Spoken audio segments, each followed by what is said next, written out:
Bienvenue au webinaire en langue française du WDI, Droits des femmes basés sur le sexe. L'abréviation veut dire Women's Declaration International. Nous sommes la partie française de cette organisation féministe mondiale qui est à l'origine de la Déclaration des droits des femmes fondée sur le sexe.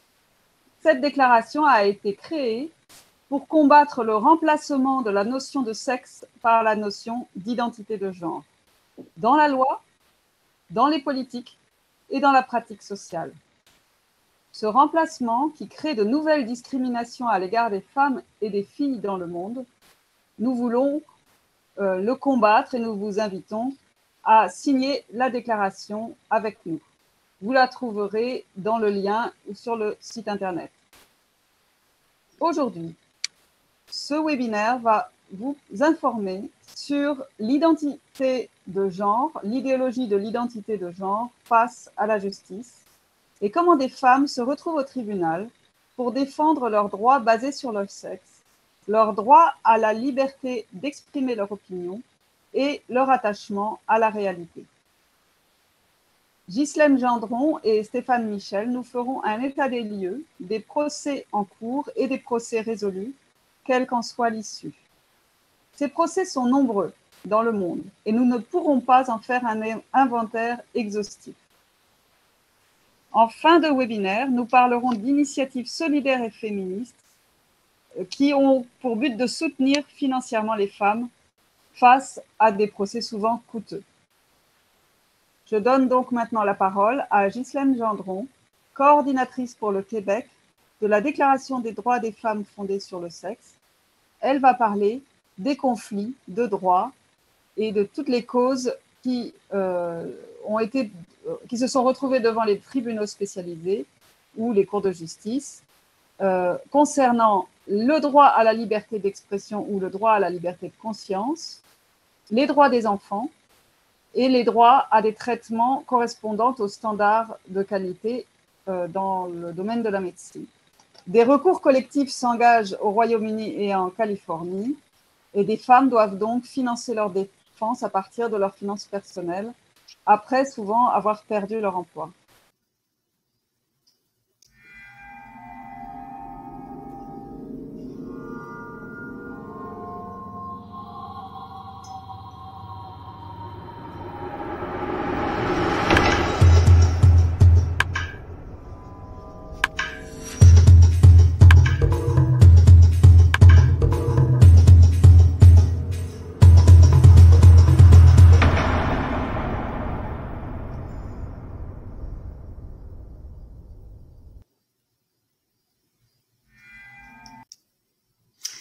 Alors, les noms que vous venez de voir défiler à l'écran, ce sont tous des noms de personnes dans différents pays qui ont dû subir des procès ou qui ont intenté des procès par rapport au conflit de droits entre les droits qui sont fondés sur le sexe ou des droits face à la santé ou la sécurité des enfants dans la médicalisation de la dysphorie du genre. Dans l'histoire récente des démocraties, je crois pas qu'il y ait eu une revendication de droits humains qui a suscité autant de contestations devant les tribunaux que celle qui est liée à l'interprétation légale de l'identité de genre et tout ce qui entoure ce concept ou cette notion, cette nouvelle notion. Les tribunaux de défense des droits de la personne, des normes du travail, les ordres professionnels, les tribunaux de juridiction civile ou criminelle ont le mandat de faire respecter des lois qui sont votées par les législateurs. La nouvelle notion d'identité de genre introduite dans nos législations sans définition légale est tellement subjective que ces tribunaux-là sont appelés à devoir se prononcer sur des conflits de droits dans des contextes qui sont souvent teintés d'activisme politique de la part des groupes concernés. Alors, parmi les conflits de droits qui sont suscités, on peut dégager ceux-ci. Le droit à la liberté de conscience, c'est le droit à la liberté d'expression, le droit de croire. Les droits des femmes fondés sur le sexe. Les droits des homosexuels, lesbiennes et gays, qui sont fondés sur leur orientation sexuelle, donc encore hors le sexe. Et les droits des mineurs qui sont dysphoriques à obtenir des soins de santé répondant aux mêmes normes et aux standards médicaux que les autres enfants ou que les adultes. Ce sont les principaux sujets de litige que nous retrouvons dans les poursuites judiciaires ou devant les tribunaux spécialisés. Ces droits-là sont soumis à l'interprétation d'administrations publiques et de pourvoyeurs de services qui paraissent de plus en plus perméables dans les sociétés occidentales et dans les milieux progressistes au discours queer, au discours sur le genre et l'idéologie de genre et au discours faisant la promotion généralement du transhumanisme, plus largement, je dirais.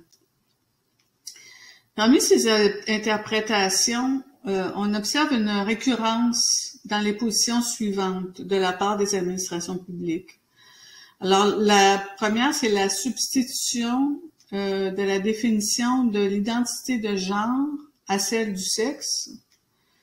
La deuxième, c'est le négationnisme répandu, de plus en plus répandu, de la binarité sexuelle et de la biologie. Et la troisième, c'est la revendication de la levée des barrières sexuelles par des appels à une déstigmatisation et une banalisation des paraphilies, incluant l'exposition des enfants à l'hypersexualisation, soit en tant que spectateur ou même en tant qu'acteur. Alors, pour illustrer ça, je vous montre tout de suite deux exemples récents, là. Le premier exemple, c'est à Dallas, Texas, à gauche, là.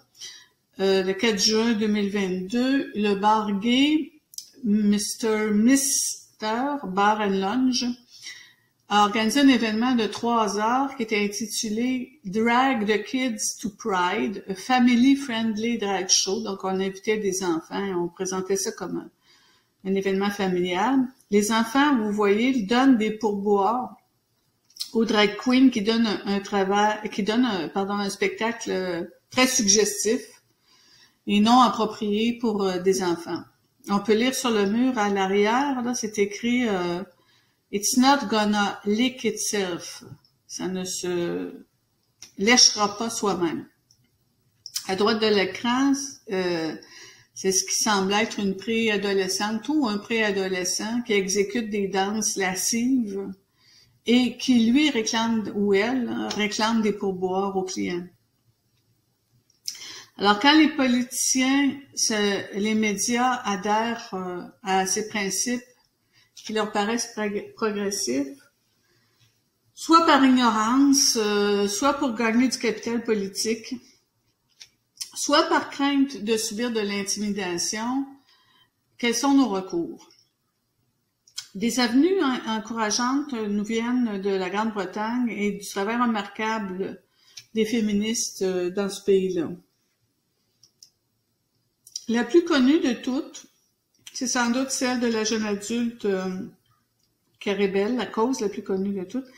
Cette cause a été très importante au Royaume-Uni, même si Carrie Bell, la plaignante, n'a pas obtenu gain de cause, c'est-à-dire ce qu'elle visait, c'était l'interdiction, elle aurait souhaité l'interdiction de l'administration d'hormones aux personnes mineures. Elle n'en a pas moins secoué les colonnes du temple. Alors, je rappelle quelques faits touchant cette cause. En décembre 2020, l'affaire initiale a été entendue à la Haute Cour supérieure britannique dans le cadre d'un contrôle judiciaire. Alors, c'est une forme de procès qui permet de remettre en question des décisions d'organismes publics tels que le National Health Service Trust, qui est l'équivalent du ministère de la Santé canadien.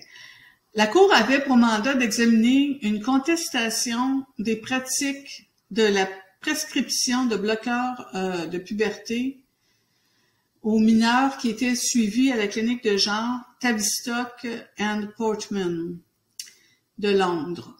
La clinique est sous la juridiction du ministère de la Santé. Elle fait donc partie du système public des soins de santé. Le tribunal n'avait pas pour mandat de se prononcer sur les torts d'un cas individuel, ni sur d'éventuels dommages-intérêts pour négligence médicale. C'est une question qui est différente en droit. Le juge a estimé que des bloqueurs de puberté étaient correctement décrits par la plaignante comme étant un traitement expérimental. Il a admis que leur prescription aux enfants de moins de 13 ans impliquait une reconnaissance juridique d'un consentement de la part des enfants. Puis il a qualifié la capacité de consentement des enfants hautement improbable et douteux. Il a ordonné à la clinique Tavistock and Portman que le tribunal soit consulté pour toute prescription de bloqueur de puberté à des jeunes enfants de plus de 13 ans. Le 26 mars 2021, le jugement de la Haute Cour supérieure a été modifié pour transférer la responsabilité du consentement des enfants aux parents de ces enfants-là. Ensuite, comme le jugement avait été porté en appel, alors l'appel a été entendu en 2021, en septembre 2021, et le jugement initial a été complètement annulé. Bon, alors l'annulation ne remettait pas en question l'incapacité psychologique d'un enfant à consentir à des bloqueurs de puberté. En fait, il contestait la pertinence pour un tribunal de jouer un rôle de médiateur dans ce domaine-là. Alors, on pourrait croire que suite à ces deux jugements-là, les enfants britanniques souffrant de dysphorie sont retournés à la case départ. Au contraire, ce jugement a eu des conséquences quand même importantes. En fait, il a forcé le gouvernement britannique à revoir les pratiques médicales de sa clinique de genre, ce qui avait été déjà fait par la Suède et la Finlande avant. Les conséquences ont été nombreuses. L'acceptation inconditionnelle des protocoles de traitement affirmatif qui étaient dérivés de l'étude hollandaise, le Dutch Protocol, a été questionné pour la première fois dans quelques journaux généralistes anglais, britanniques. Le protocole de soins affirmatifs et incontestables de la clinique Tavistock and Portman ont été enfin réexaminés grâce suite à ce procès-là. Alors, la voix de certains experts et chercheurs a été enfin entendue et crédibilisée. Ce que vous voyez à l'écran, c'est des phrases qui ont été prononcées, des constatations qui ont été prononcées par le juge de première instance.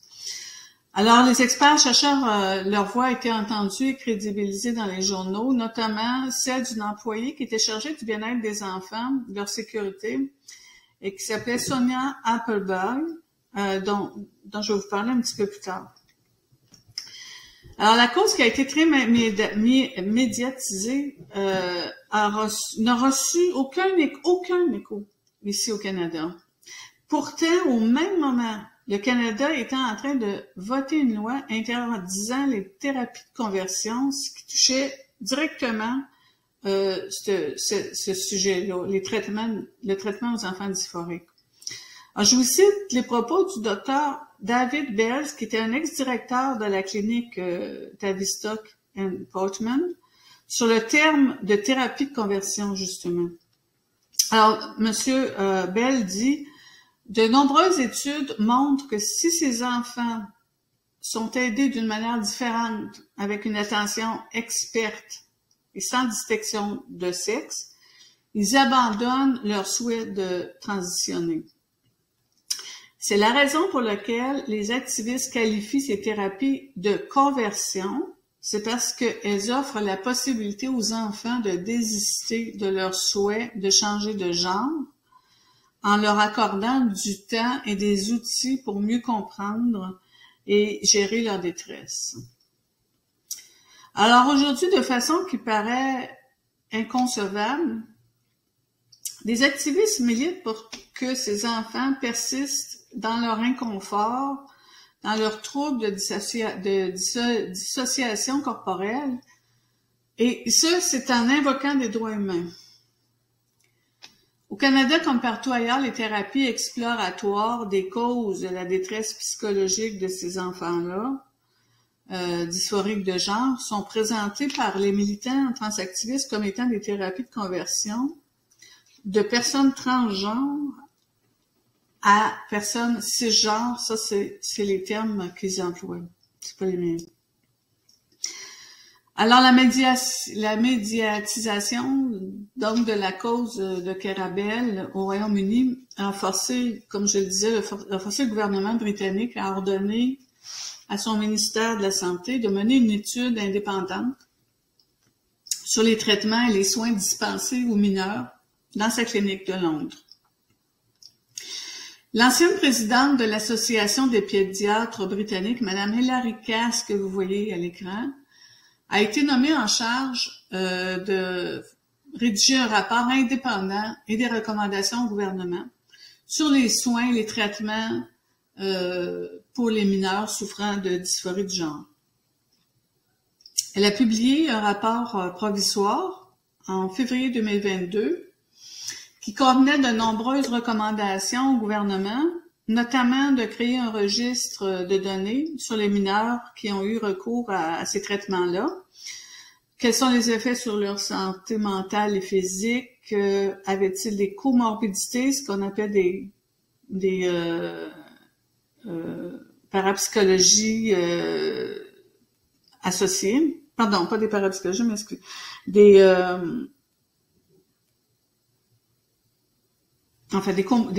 des comorbidités qui n'ont pas été traitées ou évaluées, est-ce qu'ils ont persisté dans leur transition, etc.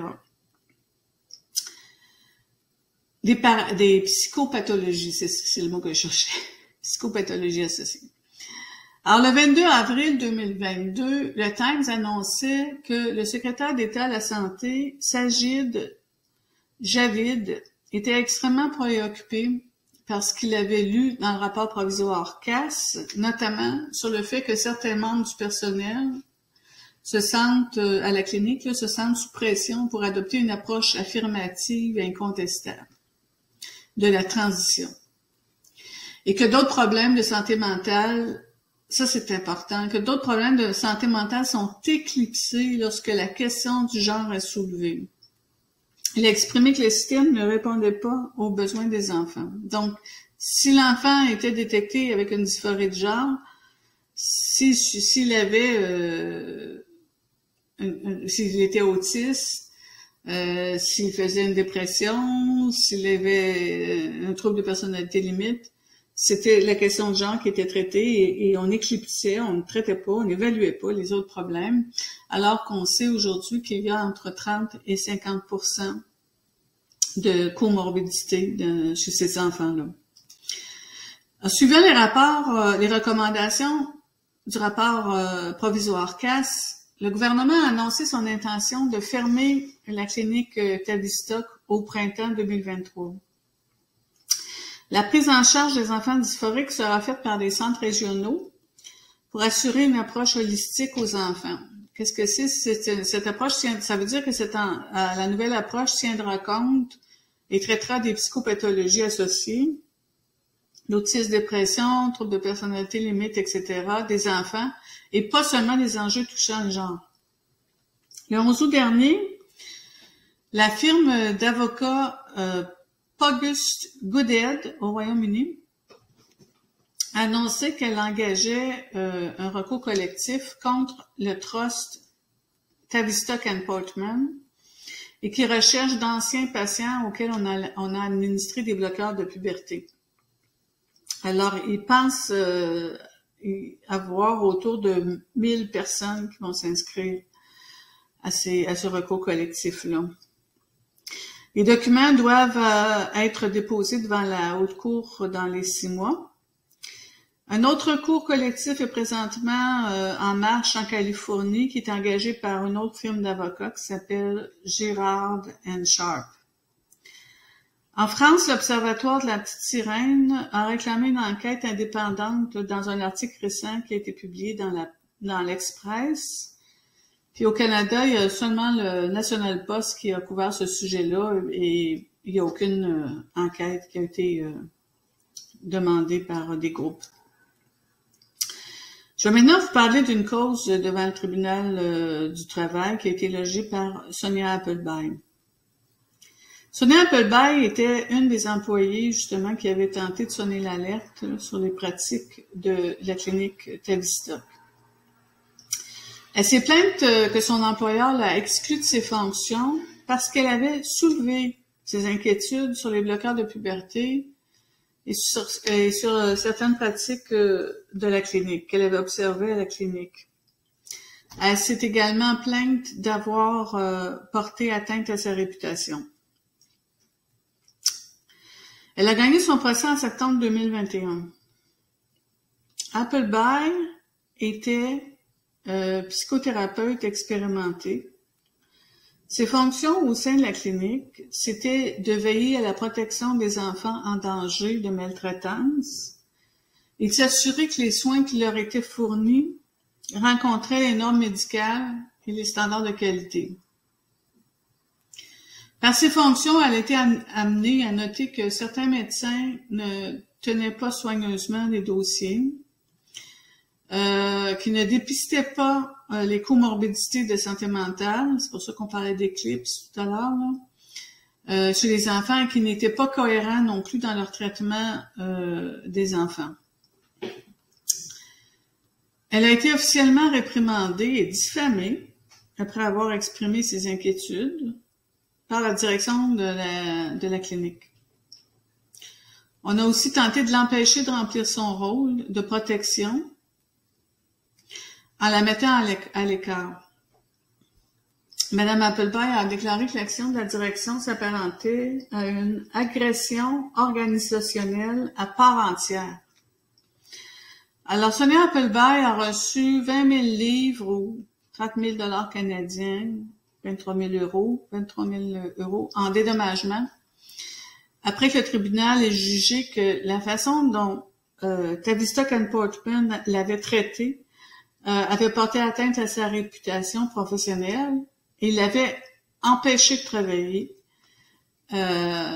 efficacement à la protection des enfants. En fait, il l'avait tassé, comme on dit en québécois. Alors, ces causes et les autres dont je vais vous entretenir servent à construire une jurisprudence, une espèce de mur juridique là, de défense des droits des femmes et des jeunes filles qui sont impactées par l'intrusion de ce discours-là, soit dans les sphères médicales, comme on l'a vu, comme on vient de le voir, ou soit dans les sphères du droit à la liberté de conscience, soit par l'intrusion des espaces réservés des femmes, des lesbiennes, et dans le sport aussi. Les femmes britanniques nous montrent que ce mur se construit brique par brique et que chaque brique s'appuie sur les autres et participe au mur. C'est la stratégie qui a été exercée en Grande-Bretagne et qui devrait fonctionner, on l'espère, partout où l'état de droit existe. Alors, d'autres causes ont aussi envoyé des messages similaires à leur employeur. La cause de Maya Forstater, que vous connaissez peut-être, si on commence par les faits, en 2018, Maya Forstater travaillait comme consultante fiscale au siège social britannique du groupe de réflexion américain qui s'appelle Center for Global Development, CGD. Elle avait émis ses opinions sur Twitter dans le cadre d'un débat sur l'élaboration politique de reconnaissance du statut civil de l'identité de genre. Elle avait affirmé qu'elle se réservait le droit de reconnaître que dans certaines circonstances, le sexe compte. Sex matters, en anglais. Ces tweets faisaient référence à un homme transidentifié et condamné pour viol, que vous voyez à droite, Karen White. Il purgeait une peine dans une prison pour femmes parce qu'il s'identifiait femme et il y a agressé, violé des prisonnières, des femmes détenues. Elle avait également fait référence dans ses tweets à Pippa Philip Bonds, que vous voyez à gauche, un homme qui s'habille certains jours de la semaine avec des vêtements féminins et qui, à ce titre, parce qu'il faisait ça, a remporté le prix de femme de l'année dans le secteur bancaire. Alors, Forstater avait exprimé sa conviction que le sexe est immuable, et on ne peut pas le changer, et que prétendre le contraire a des conséquences concrètes sur la vie des femmes et des jeunes filles. Alors, des membres du personnel du Center for Global Development se sont plaints que les tweets étaient transphobes. Alors, une enquête sur la conduite de Forstater a suivi ces plaintes-là, une enquête de la part de son employeur. Au moment de renouveler son contrat, on ne lui a plus proposé de travail, c'est comme ça qu'on a réglé le problème, et son contrat de bourse de visite n'a pas été renouvelé. Elle a déposé une plainte auprès du tribunal du travail en déclarant que ses opinions méritaient d'être protégées en vertu de l'article 10 de la loi sur l'égalité qui couvre les convictions philosophiques. À sa première audition au tribunal du droit du travail en 2019, sa cause avait été rejetée. Le juge Tyler, de première instance, avait jugé que ses opinions étaient absolutistes et qu'elles auraient pour conséquence de porter atteinte à la dignité des personnes transgenres. Alors, il a estimé que la conviction que le sexe compte, sexe matters, n'était pas digne de respect dans une société démocratique. Forstater a porté sa cause en appel en juin 2021 et la décision a été renversée par le juge Choudary. Le juge s'est référé à la Convention européenne des droits de l'homme et il a noté, je le cite, « Une personne est libre dans une société démocratique d'avoir la croyance qu'elle souhaite, sous réserve seulement de quelques exigences minimales, modestes et objectives. » Il a ajouté « La croyance critique de la poignante en matière de genre ne lui est pas propre. C'est une croyance qui est partagée par d'autres personnes et qui considère qu'il est important d'avoir un débat ouvert sur les questions concernant le sexe et l'identité de genre. » Alors, cette décision-là du tribunal a servi de base juridique pour Forstater. Elle a ensuite entamé une poursuite en dédommagement contre son employeur et la Cour a rendu son verdict le 6 juillet 2022. Le voici. Le tribunal a estimé que les décisions de ne pas offrir à Mme Forstater un contrat de travail et de ne pas renouveler sa bourse de visite ont été prises, au moins en partie, en raison de ses convictions et que ça constituait donc une discrimination directe. Les dédommagements seront déterminés dans une audience ultérieure. Le financement de l'appel de Forstater a été possible grâce au financement social. Alors, elle a récolté 60 000 livres, ce qui fait environ 91 000 dollars canadiens, 70 000 euros en 3 jours, qui provenaient de 2285 dons. Plusieurs donateurs ont écrit qu'ils étaient confrontés à des problèmes similaires au travail. C'est quand même... c'est beaucoup. Ben, pas tous, là, mais quelques-uns l'ont mentionné. C'est important de le dire, là. Jusqu'à présent, elle estime que sa démarche aura coûté 300 000 livres. Lui aura coûté 460 000 dollars canadiens ou 355 000 euros. Alors, les femmes n'ont pas gagné de nouveaux droits là, avec ces procès-là. Ces coûts n'ont servi qu'à réaffirmer des droits qui étaient acquis. La poursuite entamée par Alison Bailey contre son employeur est venue consolider les gains obtenus par Forstater. brique par brique. Alison Bailey est avocate. Son employeur, c'est le Garden Court Chamber. Alors ça, c'est une firme d'avocats qui se présente comme une plaque tournante pour avocats progressistes, et je cite, qui sont engagés, je les cite là, engagés à combattre l'injustice, à défendre les droits de l'homme et à faire respecter l'état de droit. Ironiquement, Garden Court Chamber a été condamné pour discrimination à l'endroit de Madame Bailey, une lesbienne afro-américaine. Bailey adhère à ce qu'on appelle les croyances critiques en matière de genre, c'est-à-dire qu'elle a cofondé en 2019 LGB Alliance, c'est un groupe de campagne qui affirme que les tentatives d'introduire une confusion entre le sexe biologique et la notion d'identité de genre portent préjudice aux personnes LGBT. On peut résumer les convictions de Bailey à ceci. Il est impossible de changer de sexe et le sexe compte, ce qui est très semblable à ce que Mme Forstater avait énoncé.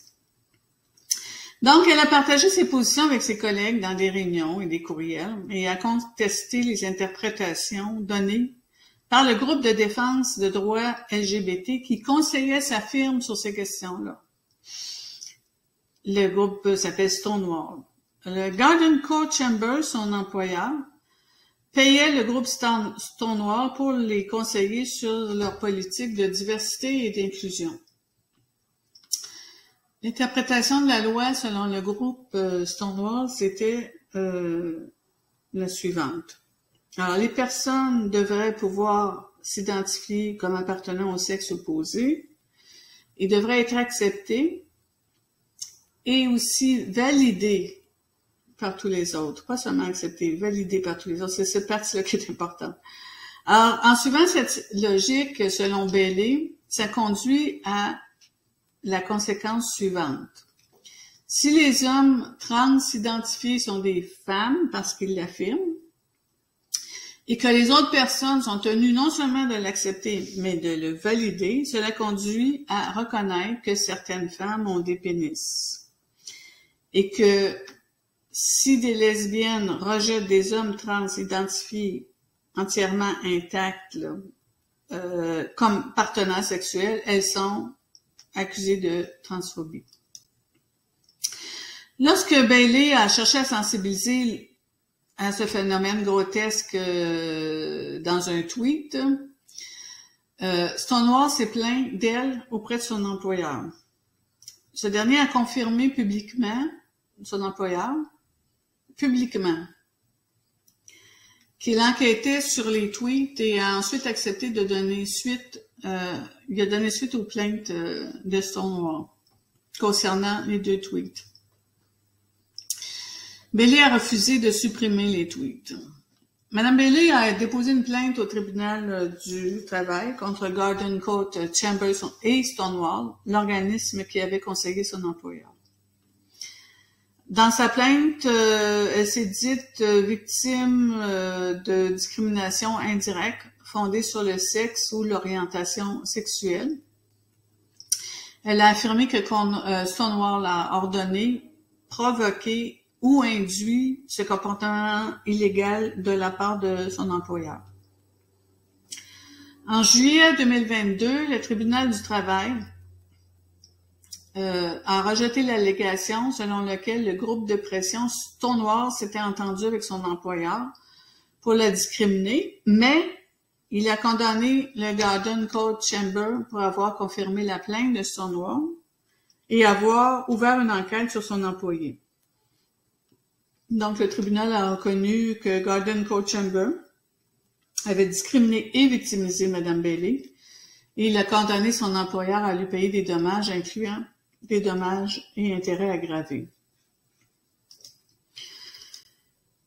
Le 10 août dernier, la procureure générale de Grande-Bretagne a fait un discours dans lequel elle a tenu à clarifier certains points concernant ces conflits de droits.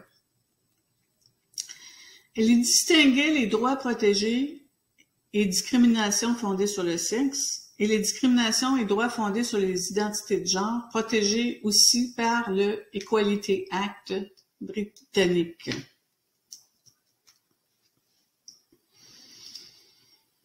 Le ministre Braverman a dit ceci. En droit, les services non mixtes sont destinés à un seul sexe. Il s'ensuit qu'il n'est pas possible d'admettre un homme biologique dans un service non mixte destiné aux femmes sans en détruire la nature intrinsèque.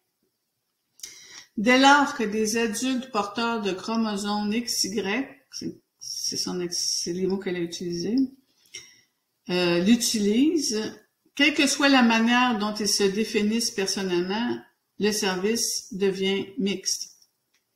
Alors, le droit pour une prévenue d'être fouillée à nu par une personne de son sexe entre dans la catégorie des services non mixtes. Au début de 2022, les services de police du Royaume-Uni ont revisé leur politique de fouille à nu. Les nouvelles directives permettent aux agents s'identifiant transgenres de sexe masculin de fouiller à nu les femmes détenues. Quelques semaines après la mise en place de cette directive, les statistiques ont révélé que le nombre d'officiers de police s'auto-identifiant non-binaires au Royaume-Uni est passé de 9 à 117. Une augmentation de 1200% sur l'année précédente.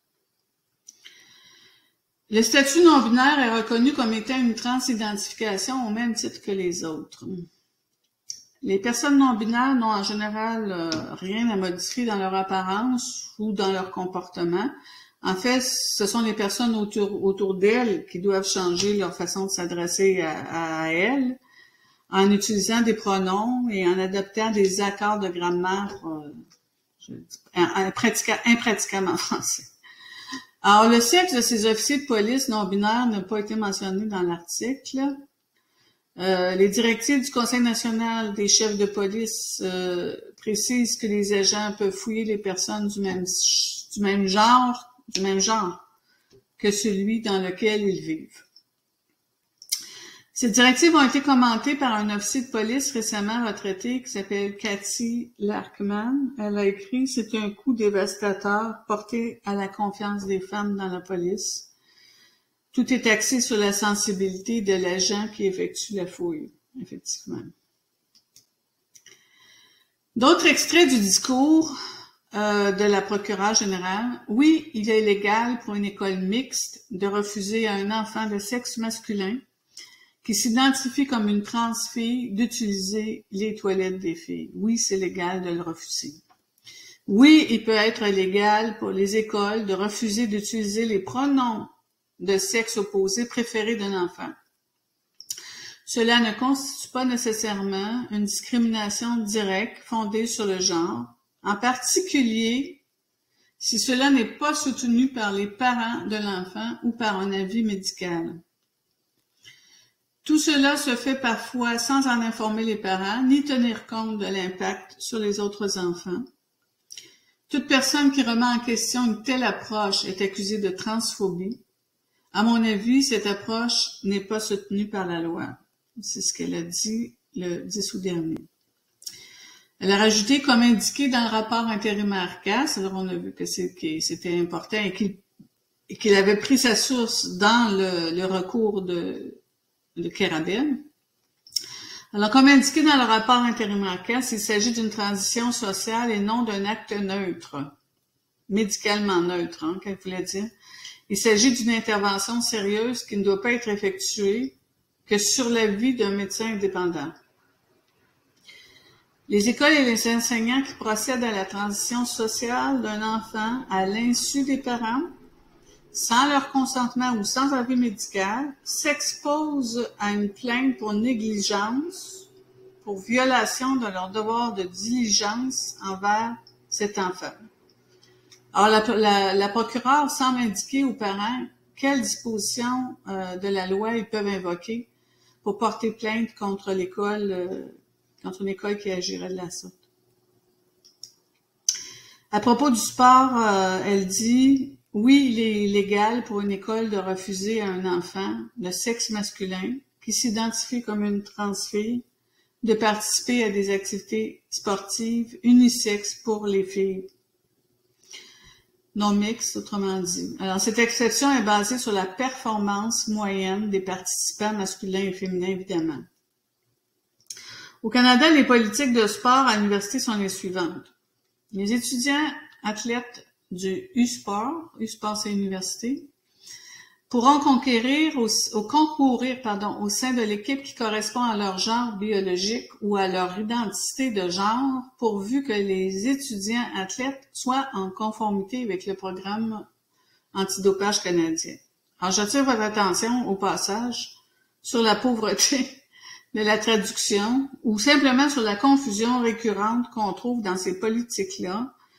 J'ai aucune idée de ce que peut être un genre biologique. Et je ne crois pas que les auteurs le sachent non plus. Ils ajoutent un peu plus loin que la politique approuvée n'est pas conditionnelle à ce qu'un étudiant se soit au préalable soumis à une hormonothérapie. Donc, ils n'ont pas besoin d'abaisser leur taux de testostérone ou prendre des hormones de l'autre sexe. À propos de la liberté d'expression, la procureure générale dit ceci: affirmer que le sexe biologique d'une personne est un fait objectif ne peut être modifié constitue désormais un risque pour le statut professionnel d'une personne.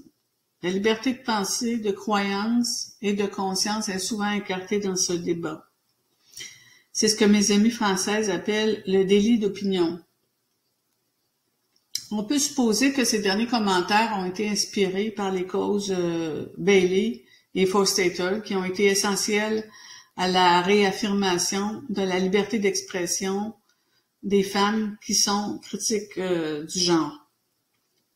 Parce qu'en fait, qu'est-ce que le genre? J'aime bien la définition qu'en avait faite l'ex-présidente de Pour les droits des femmes du Québec, Mme Diane Guilbeault, que je vous partage.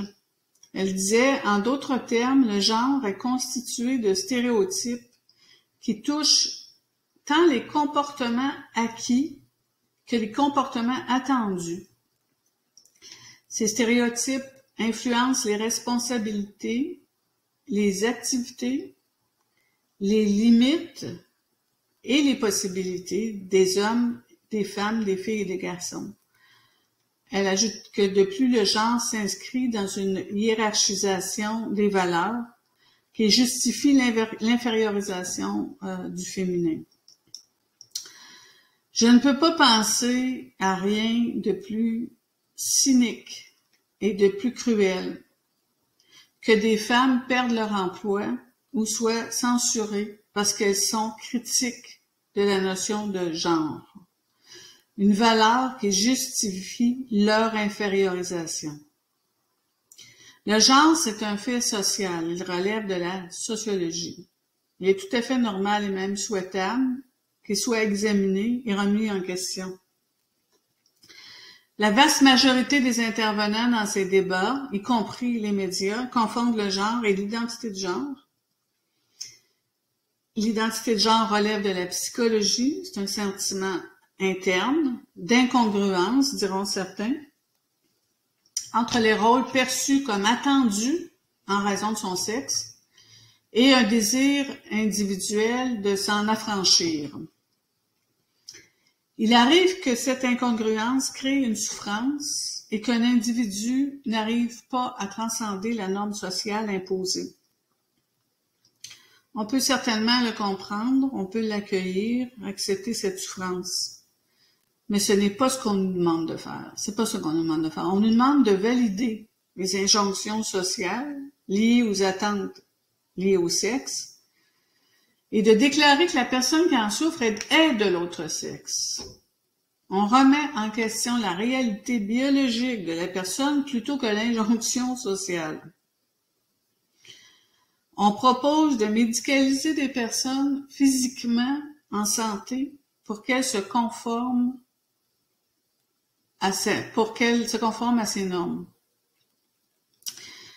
La preuve en est l'American Psychological Association, qui est chargé d'établir les normes de la pratique clinique aux États-Unis pour les enfants, définit le terme transgenre comme, alors ça c'est là, je cite là, un terme générique pour les personnes dont l'identité de genre, l'expression de genre ou le comportement ne sont pas conformes à ceux typiquement associés au sexe qui leur a été assigné à la naissance. Alors, c'est ce qu'on vient de dire.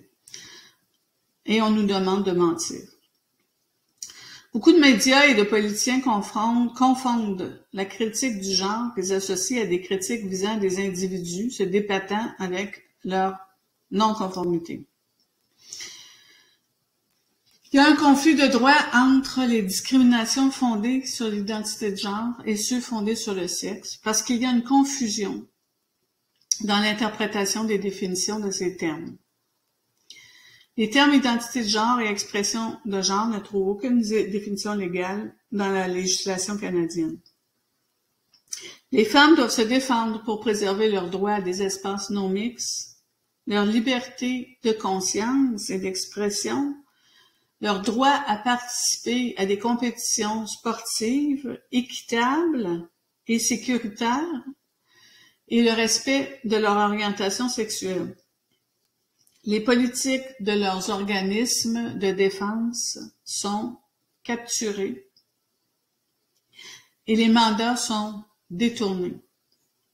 Le planning familial en France n'est que le plus récent exemple. Les politiciens et les médias généralistes sont frileux, n'osent pas aborder le sujet, n'invitent pas des groupes féministes dans les consultations sur les lois les touchant très directement. Alors, comme il devient de plus en plus évident que la voix des tribunaux empruntée par nos consorts britanniques est celle qui aura un impact sur notre avenir. Mais ces recours coûtent très cher. Maya Forstater a estimé les coûts de son procès autour de 400 000 $ canadiens. Alors, des femmes doivent avoir recours au socio-financement pour se défendre, parce qu'elles ont perdu leur emploi, parce qu'on ne les a pas soignées correctement ou parce qu'on cherche à les faire taire. Au Canada, Caroline Bourjowski poursuit son ancien employeur et a recours au socio-financement. Vous pouvez consulter les détails de sa cause sur le lien qui va être fourni dans le chat. Et nous avons Zoé du WDI, Territoire du Nord-Ouest, qui est avec nous aujourd'hui. Elle a organisé un socio-financement pour venir en aide aux femmes canadiennes qui devront avoir recours aux tribunaux pour défendre leurs droits. Donc, c'est en prévention qu'elle organise ça et qui sont aussi nos droits à toutes. Zoé est anglophone, mais elle va vous adresser quelques mots que je m'efforcerai de traduire pour vous communiquer les informations relatives à cette initiative. Bon, alors, j'ai le plaisir de vous dire que nous avons Zoé avec nous aujourd'hui. Alors, je vais vous traduire parce que Zoé, comme je viens de le dire, elle est anglophone.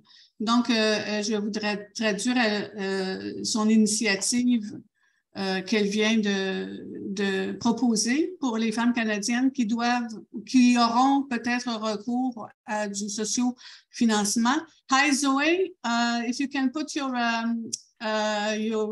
microphone on, okay. Welcome to our webinar. Thank you very much. That is a brilliant presentation.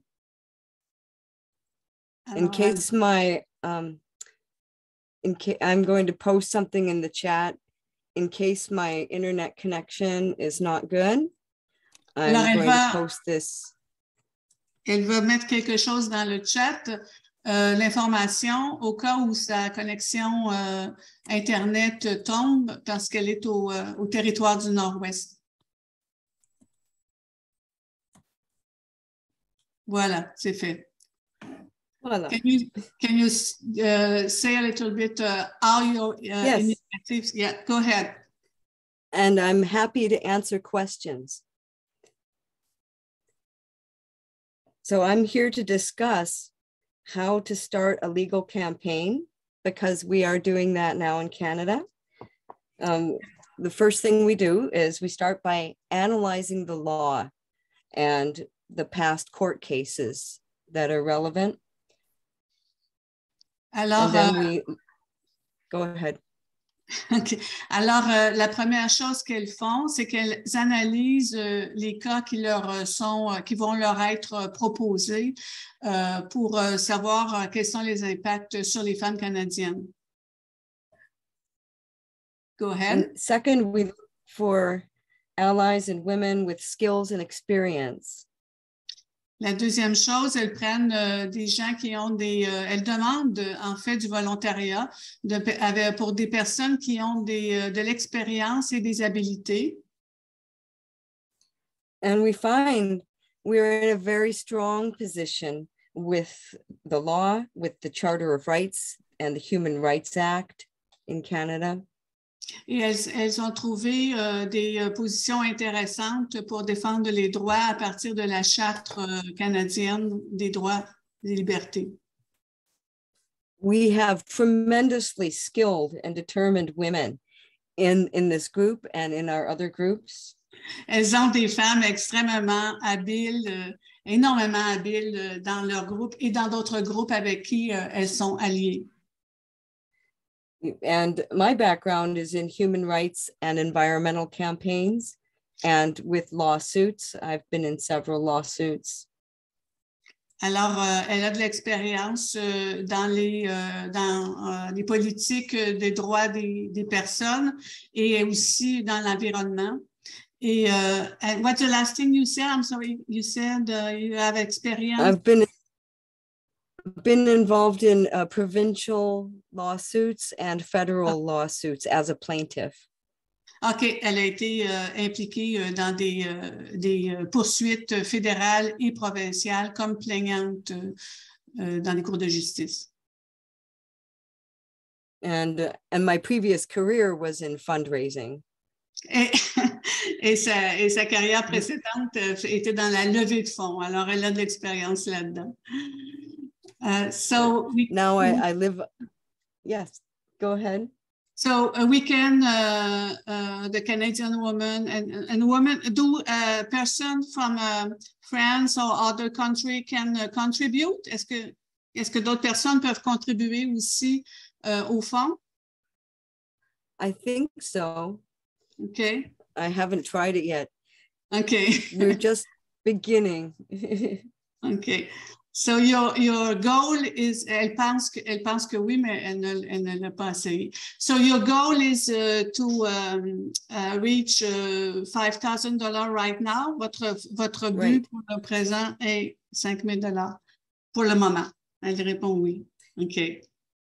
Go ahead. And this fund is just for the first payment for the retainer for the lawyer. We are looking for, let me go ahead. Alors, ce but-là de $5,000, c'est simplement pour le premier paiement, une fois qu'elles auront trouvé un avocat pour retenir le cabinet d'avocats. Go ahead. And once we have a test case, we are looking for a test case. Okay. We will campaign for that case. OK. Alors, une fois qu'elles auront trouvé un cas qui va être un cas test, là, qui va rencontrer leurs critères, elles vont faire des campagnes de financement pour ce test-là. Thank you very much. Then, yes, go ahead. Oh, I was just going to finish by saying, then we will have we'll develop slogans and video and memes, and social media. That will be our campaign. Thank you. OK. Alors, ils vont avoir du matériel pour faire la campagne, dont des vidéos, des médias sociaux, etc. Je vais vous demander, est-ce qu'il y a des gens qui ont des questions? Does somebody has a question? You can put it on the... pardon. Vous pouvez mettre les questions dans le chat. Elle demande, OK, is the campaign will be in French also? Est-ce que la campagne va être en français aussi? We need to find a friend who can translate and expand our reach. Yes, I'm learning French. Alors, c'est difficile, parce que c'est encore des frais supplémentaires. It's another cost to have translation. C'est d'autres frais pour la traduction, mais si possible, elles vont essayer. So, thank you very much, Zoé. Thank you for your time. Zoé, elle est au territoire du Nord-Ouest, alors elle est sur un autre fuseau horaire. Alors, je redonne la parole. Bienvenue, merci beaucoup. Thank you very much, Zoé. Je redonne la parole à Florence maintenant. Merci. Je vais redonner la parole à Stéphane Michel, qui est en Suisse, à Genève.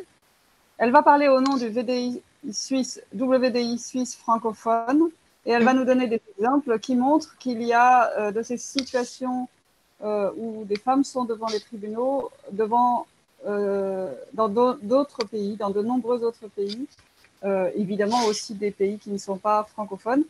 Et elle nous donne quelques exemples. Alors Stéphane, je te donne la parole. Merci Florence. Merci Ghislaine pour cette présentation, comme d'habitude, détaillée et documentée. C'était vraiment superbe. Je vais me livrer un exercice un peu différent. En fait, Ghislaine a fait une présentation avec beaucoup de noms qui ont défilé. Parce qu'il y a malheureusement beaucoup de femmes qui se retrouvent devant la justice. Alors, en même temps, elles font des jurisprudences et elles construisent ce mur brique par brique, mais parfois un peu à leur insu. Moi, Ghislaine a parlé des actions en justice menées par des femmes qui ont été heurtées par l'idéologie du genre et ses conséquences. Mais il y a aussi beaucoup de femmes tout autour du globe qui se retrouvent sur le banc des accusés pour avoir exprimé simplement, comme on le fait aujourd'hui, leur position critique du genre, notamment pour avoir simplement déclaré des choses criminelles, comme le fait qu'un homme n'est pas une femme. Donc, je ne vais pas faire une liste exhaustive pour deux raisons, parce que le temps on serait là jusqu'au mois prochain, mais aussi parce que ces procès qui sont faits aux femmes font rarement la une des grands médias, j'imagine que vous l'avez vu, et que on imagine qu'on n'a pas connaissance de toutes les affaires et d'ailleurs, pour les trouver nous-mêmes, on doit un peu aller lire différents médias féministes où on les trouve sur les réseaux sociaux. Ces femmes ont besoin de réseaux pour relayer ce qui leur arrive, que ce soit le WDI ou d'autres réseaux féministes, féministes radicales, ou alors les réseaux sociaux. Ou alors des alliances de personnes qui se battent pour les droits des personnes homosexuelles ou bisexuelles qui relaient aussi ces affaires, parce que souvent, ce sont des femmes lesbiennes qui sont visées. Je vous mettrai des liens dans le chat de ces différents médias féministes, vous les connaissez certainement. Il y a Redox, il y a Fourth Waves, il y a Warn Women. C'est souvent des médias anglophones, et en français, on a TradFem, et je vous mettrai un peu d'autres médias qui commencent à parler de ce qui arrive aux femmes critiques du genre. Et je voulais juste vous montrer mon t-shirt, parce que c'est un t-shirt de circonstance, parce que il est écrit « Au secours, elle pense des pensées que je n'aime pas, arrêtez-la ». Et ce t-shirt est une œuvre d'une artiste britannique critique du genre qui s'appelle Birdie Rose, et je vais vous mettre aussi son site pour alléger un peu son site dans le chat. Voilà. Alors, je vais d'abord vous parler très brièvement de Thistle Peterson, qui est une autrice, compositrice, interprète à Madison, aux États-Unis, qui en fait a été citée à comparaître pour trouble de l'ordre public avec renforcement du crime de haine pour avoir fait quel crime, me demandez-vous?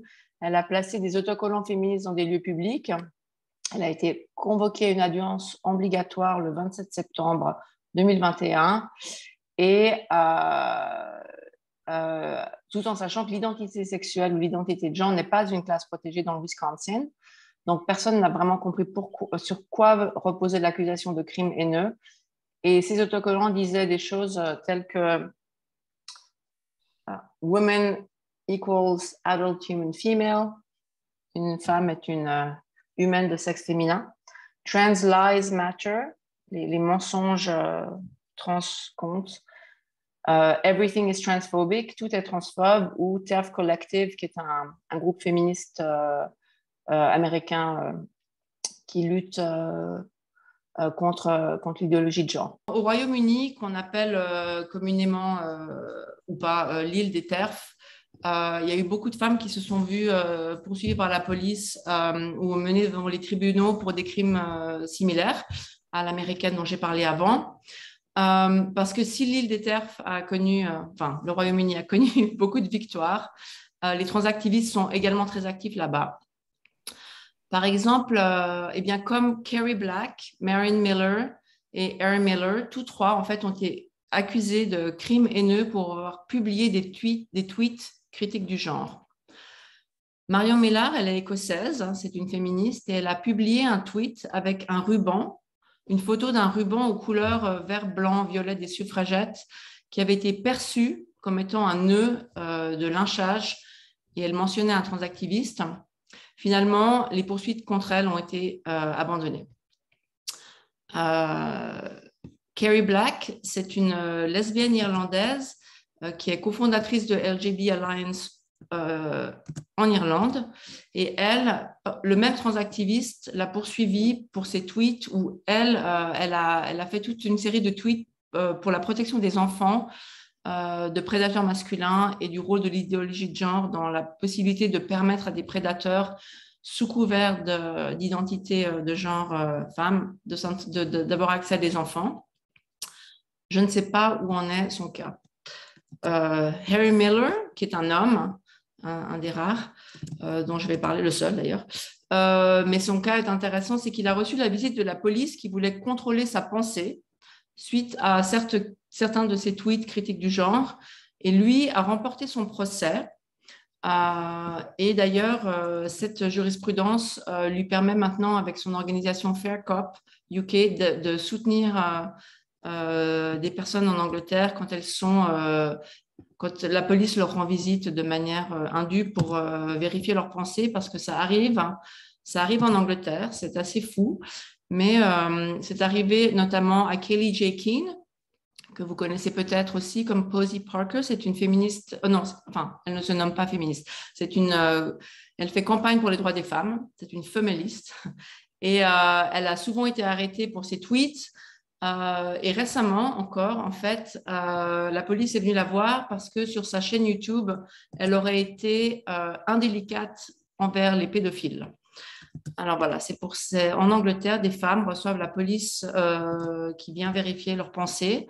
C'est quand même un petit peu inquiétant. Et puis, il y a une autre féministe en Angleterre qui, elle, a poursuivi l'université de Bristol, où elle étudiait en tant que doctorante. Elle s'appelle Raquel Rosario Sanchez, et elle les a poursuivis parce qu'ils avaient permis et encouragé son déplatformage. C'est-à-dire qu'ils avaient annulé sa conférence qu'elle devait faire à l'université de Bristol. Elle les a poursuivis pour harcèlement. Le harcèlement a été reconnu, mais en fait, elle a perdu son procès car l'université n'a pas un devoir de protection envers les élèves. Alors voilà, ça c'est quelques petits cas anglais. Et maintenant, on va sortir de l'Angleterre et on va faire un petit tour du monde rapide. Un cas qui se passe en Norvège. C'est une collègue du WDI Norvège, c'est Christina Ellingsen. Donc, elle risque 3 ans de prison pour des tweets qui seraient prétendument haineux adressés à un homme qui prétend être une femme lesbienne. Les accusations d'Ellingsen, elles sont centrées sur son questionnement sur les raisons pour lesquelles l'association qui emploie cet homme font la promotion de la croyance que les hommes peuvent être des lesbiennes. Donc, je vais vous envoyer deux liens d'articles. Malheureusement, ils sont en anglais, mais vous pouvez utiliser DeepL. Pour lire, c'est pas mal.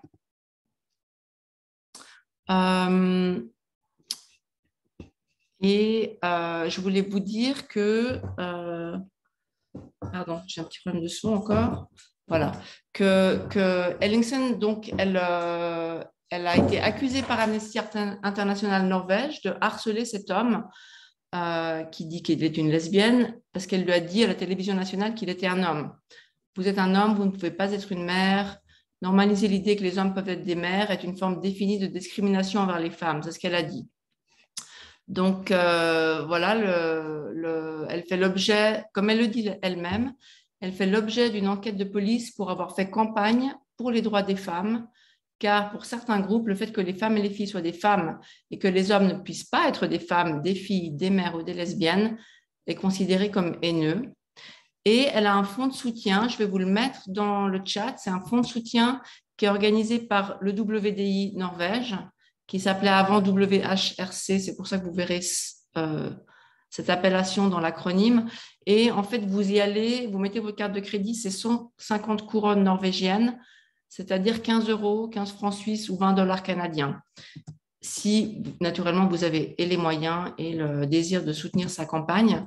Bien sûr, nous ne sommes pas en Norvège, enfin, je ne sais pas si vous y êtes, mais moi, je n'y suis pas. Mais Maya Forstater, Alison Bailey, Sonia Appleby et Kira Bell, ces héroïnes dont nous a parlé Ghislaine, ont toutes fait des campagnes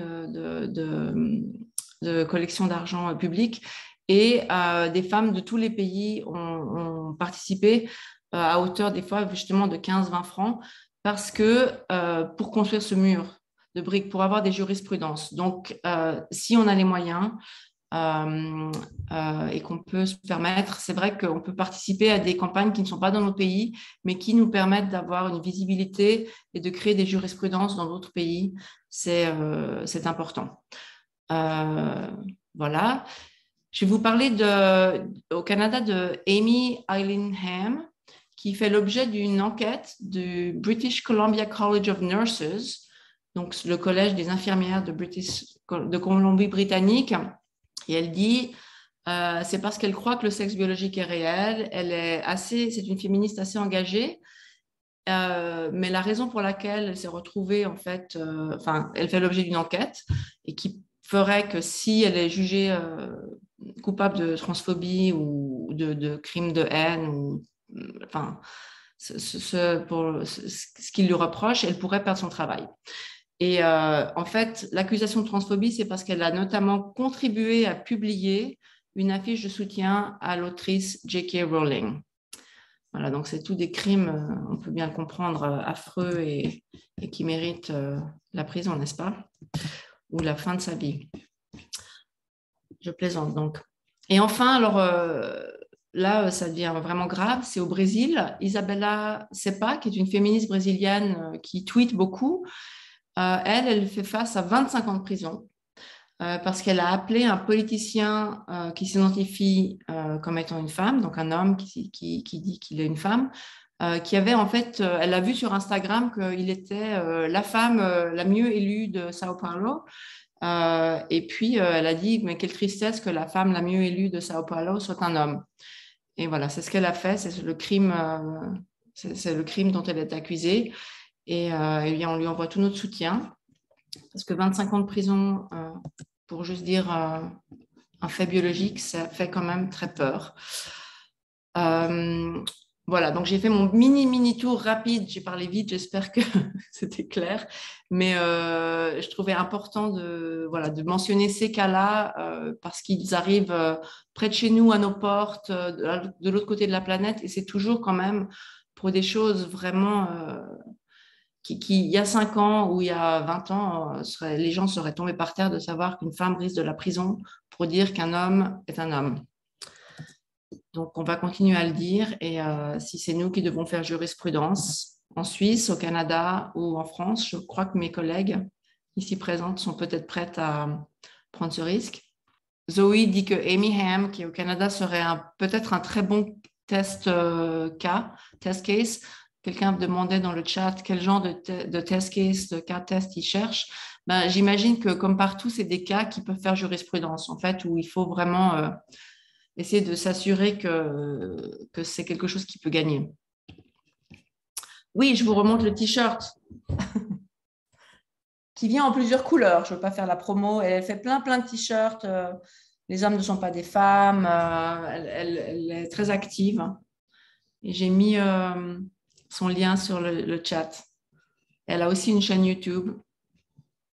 Puisqu'on voulait terminer par une seule information, puisqu'on est dans les questions des fonds de soutien, je voulais vous informer que notre organisation qui s'appelle CQFD Lesbiennes Féministes soutient aussi tous les cas de lesbophobie et on peut analyser les cas d'attaque qu'on vient de citer pour des cas de lesbophobie, quand on s'en prend à une lesbienne qui a voulu parler de la réalité, c'est-à-dire que les hommes ne sont pas des femmes, ce qui est quand même simple. Oui, et donc ce fonds de soutien accompagne en fait des jeunes femmes, des femmes qui souhaitent entamer une action judiciaire. Notre organisation contribue aux frais d'avocate. Évidemment, nous accompagnons aussi ces cas-là. Et depuis le début, nous avons déjà soutenu une quinzaine de cas. Mais si jamais ce genre de situation vous arrivait, vous, lesbiennes, eh bien, contactez-nous. Je vous remercie toutes.